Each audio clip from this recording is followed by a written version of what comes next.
Welcome, honored guests. Welcome to the Lair of OmnusI. I am OmnusI, your host, here on the inaugural episode of Lair of OmnusI YouNite edition. Working with YouNite magazine, I am spearheading a foray into the field of tabletop role-playing games, my particular hobby of choice, as one branch of entertainment covered on YouTube, exhaustively. This is my little nook, my little corner of the dungeon. Today, I'm creating this article in supplement of the piece that I have written to go into the magazine. In it, I attempt to explain the appeal of role-playing games, what they are, why we do it, why it makes for a good hobby for those outside looking in to consider. There are many advantages to role-playing games, and it doesn't have to be a very expensive hobby. It can be a bit time-consuming, and like anything, it can become obsessive if you enjoy it enough. But it's a fine hobby that has provided endless hours of entertainment for myself and hundreds of thousands of others who also enjoy it. So, I thought with this, as I said, my very first piece for YouNite, I would offer some advice to people who are interested in joining the hobby. I already explained why and what's involved, but if you're going to get started, there can seem to be a huge hurdle. So, this is my advice for starting down the path to becoming a gaming hobbyist.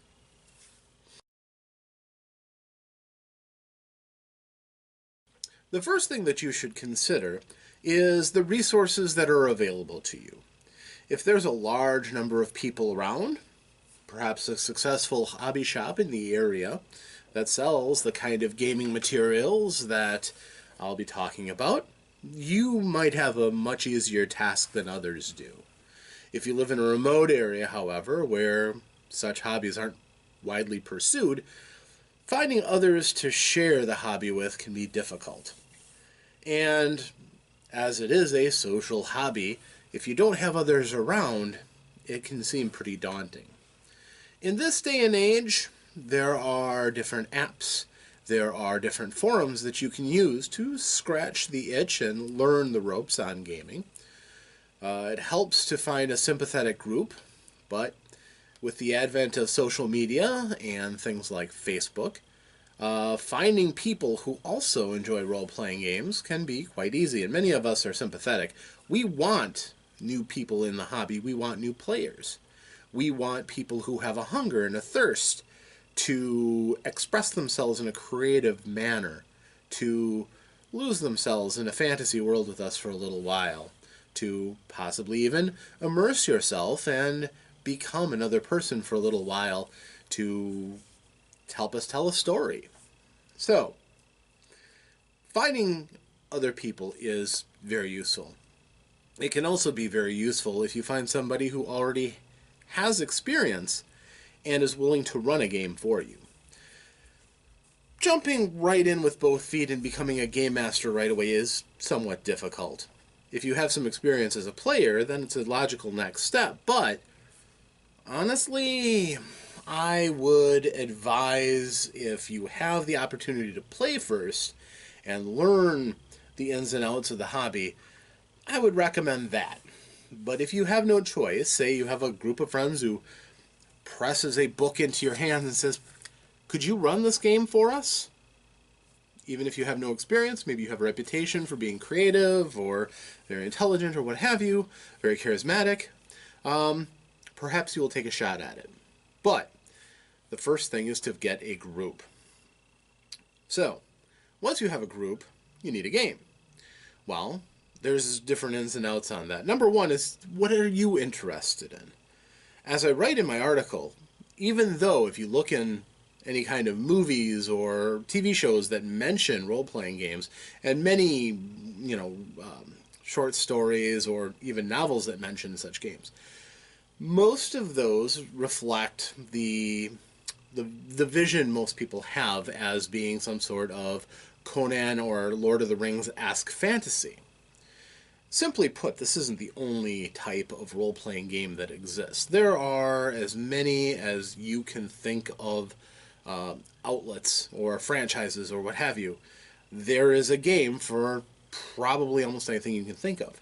From My Little Pony to Star Trek, Star Wars, there's either games out there or games that can easily be adapted to include elements of these things that you may have an interest in. So, if, for instance, you just saw, let's say The Fast and the Furious, and you loved the action, and you loved the interplay between the characters. Well, interplay between characters comes with having a group. The fact that the groups work together for a common cause is fairly much in line with the way that a role-playing group's party generally works together. So finding a game that involves vehicles and all the other things that go into the movie might make your choice fairly easy. One thing that might steer you, though, is the options that you have for the groups that are around you. For instance, the granddaddy of them all, Dungeons & Dragons, is the easiest game to find a group for. Everybody has heard of Dungeons & Dragons, and now that it's no longer been mystified as a satanic property, it is by far the most popular. If you are coming fresh in off the street, somebody will probably try to press one of these into your hands and get you to make a character for their game. It is something that has gone along a journey. Dungeons & Dragons is really almost not appropriate. There have been 5 different editions and several sub-editions along the way. So the current edition is fairly easy to understand, not as arcane as some of the older versions, and made with ease of play in mind. Not a bad way to start out, certainly. It has a certain structure to it that makes it easy to grasp concepts of advancement. The combat system is really well defined and pretty much runs like a well-oiled machine when you get a little experience and learn to play it. So if you want to jump in with fantasy, it's not a bad way to start. And if you go online and use apps like Roll20 or Skype, there's oftentimes Hangouts or Google Hangouts. There's often groups that are waiting for players and are eager to snap up people who want to try to play in these games. As long as you make yourself available and are reliable, you can find a group. I can all but guarantee it, unless your time frame is really strange.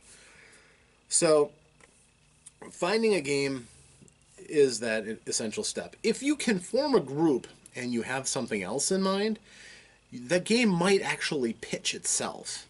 For example, if you want to tell a story about superheroes, there's a number of good superhero games out there. There's Champions and Mutants and Masterminds, and there's a number of them. Marvel and DC both have their own superhero games. So if you have a love for one of those, finding those books and things are going to possibly get you people who are also interested in that and want to help you tell your story. Now, many games, role-playing games have about a 40-year history from when the first ones started. More than that, but yeah, about 40 years. And some of those game books are out of print. Hello eBay, hello digital distribution, print on demand. What is old is new again, and anything that you are interested in Some of the things might be a little expensive if they're not available in print and demand, but almost anything is still available. From a game based on Indiana Jones to James Bond Super Spies, there have been many games covering a wide variety of public concepts as well as franchises and brands. So, we're in a golden age right now, honestly. More games are being made all the time. There are hundreds of games that have been released since the advent of crowdfunding like Kickstarter, and more on their way. So, if you can dream it, you can probably find a game that will facilitate you playing that out. So, you have a group, hopefully, and you have a game in mind.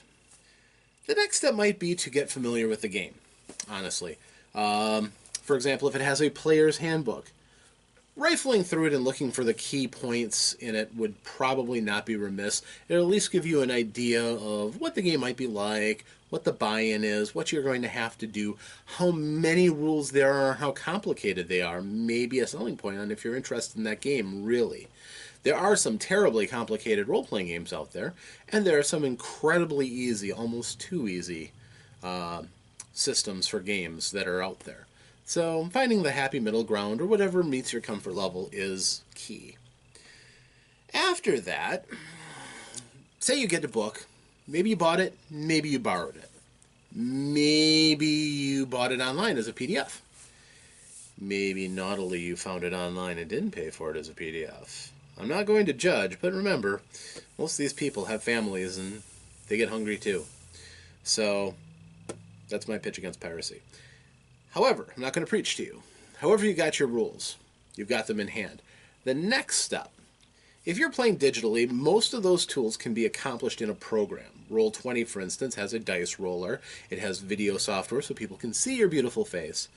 And everything that you need to communicate to the rest of the group, especially the game master, is incorporated in that program. If you're going to be playing in a tabletop, face-to-face with other people, it's a nice thing to have your own set of the rules that you need. Not necessarily all of the books, especially as a player, but having at least enough so that you don't have to bother everybody else to get their books. If you can't afford it, or if you're just, browsing in the group, other people may be happy to pitch you their copy, but it's something to think about if you're going to get into the hobby in any permanent basis. The next thing is whatever props the game requires. We gamers are suspicious people of superstition and different karmic flow, and we tend to be a superstitious lot. So finding your own dice, or whatever the medium you use, can be important. For example, myself, my theme for my dice is black dice, white pips. The highest contrast, easiest to read. Generally, I have several sets of those colors.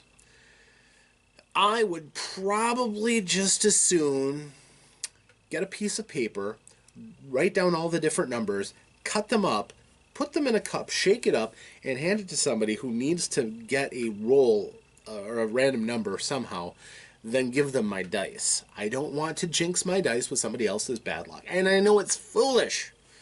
I am a modern man. I understand the sciences and everything.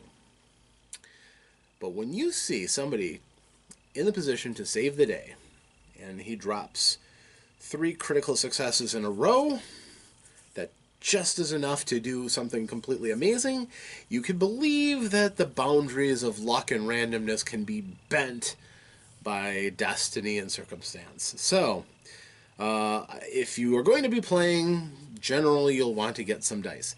If you don't, and you happen into a group, they may have some community dice. My community dice are growing.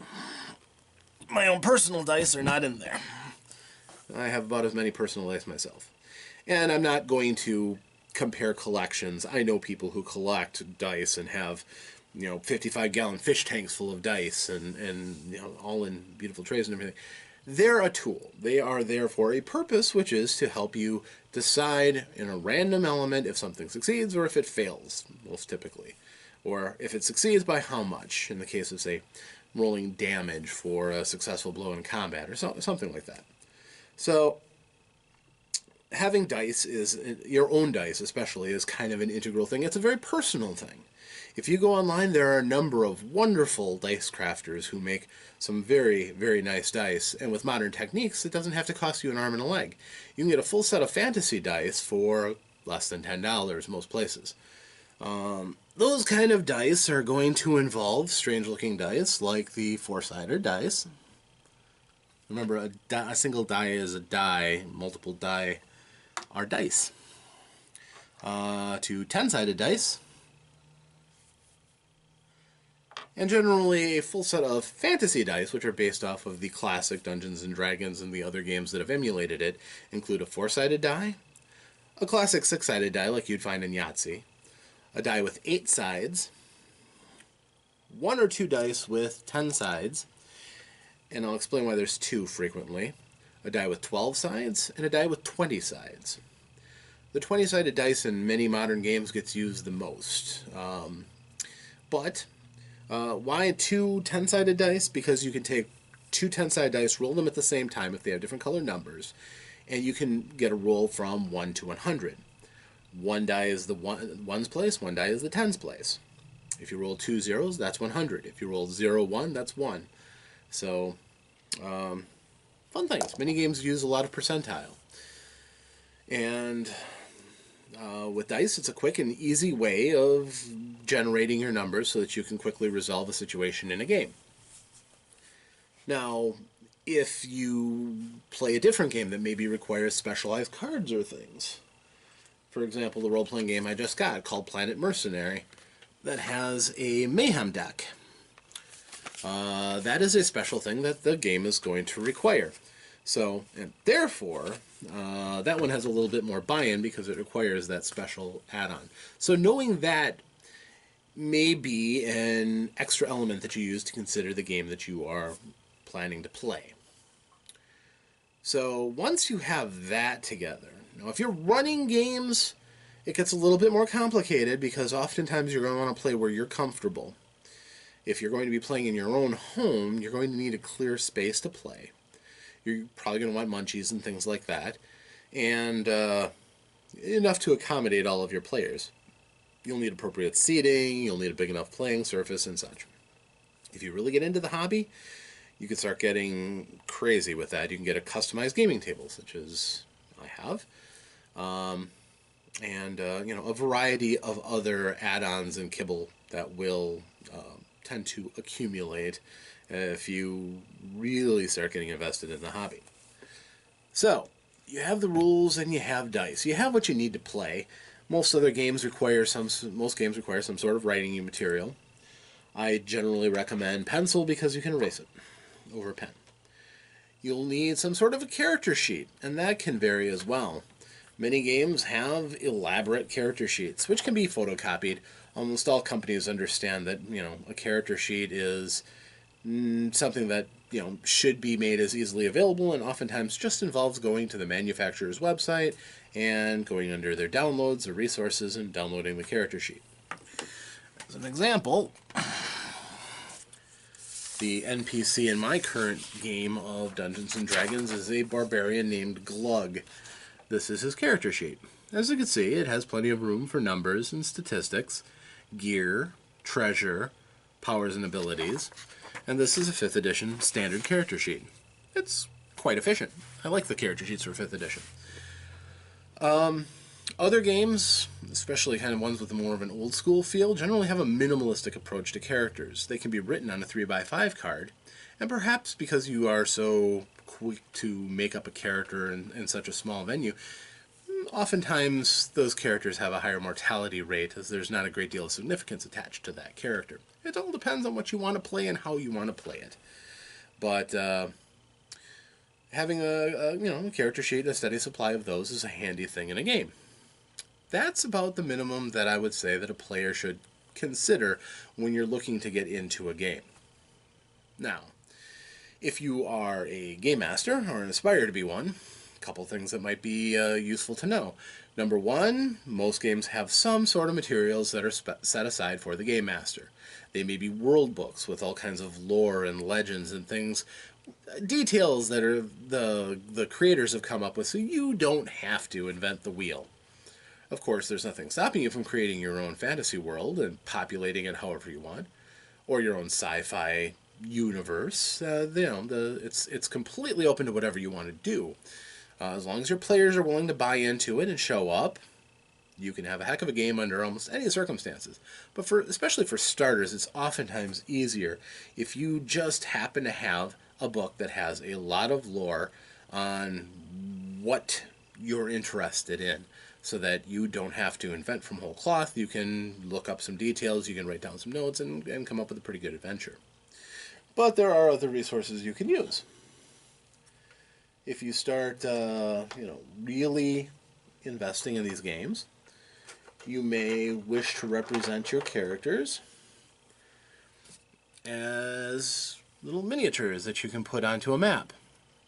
You could do that for your characters, for your monsters, for anybody who would actually make an appearance in the game.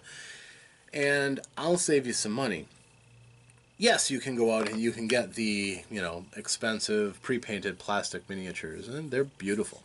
Absolutely. Many of them are designed for a particular game, and therefore can, help the imaginations of your players identify, how ferocious that monster looks, or how much bigger he is than your characters. It tends to bring a new level of drama when you can display things like that. However, you're just starting out and you don't have a large collection of anything like that, you may already have several resources that you can draw on. Many beginners start out with simple Legos for make your party, that you can throw together to craft monsters and such. Lego themselves actually made an adventure game called the Heroica series, that was basically similar to a Dungeons and Dragons light game. Very easy resolution and solid if you can find it.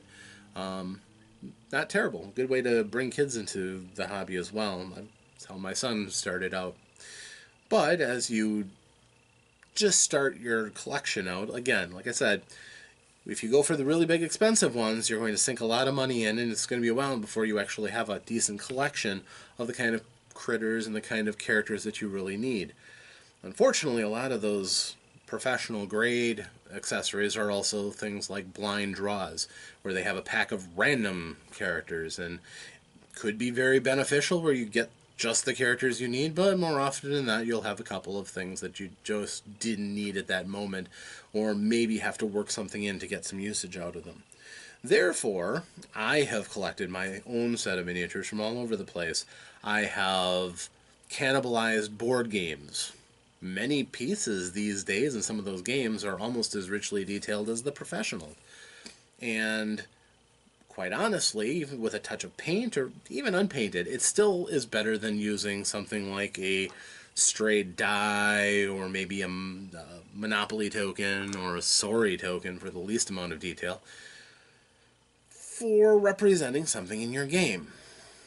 As you go up, as you decide if you want to collect these kind of things, you can look for other ways of saving yourself some money. I even got these pirate zombies as part of a Halloween, those Christmas villages.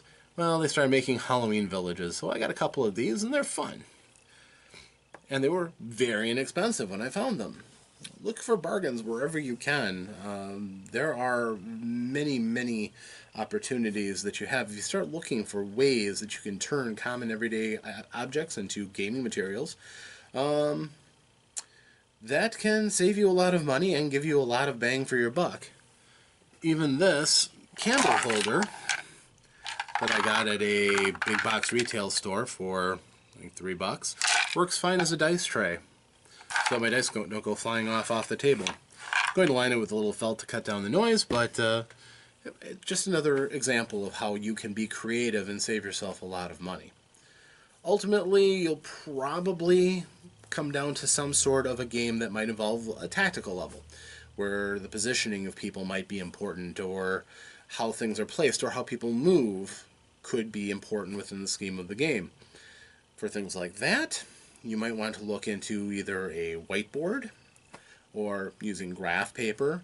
But when you start again using these 3D models, using something like what's commonly called a battle mat, which is a large roll with a grid on it that you can write on with dry erase marker or wet marker, is a nice touch for giving you the ability to script your own environment for your stories.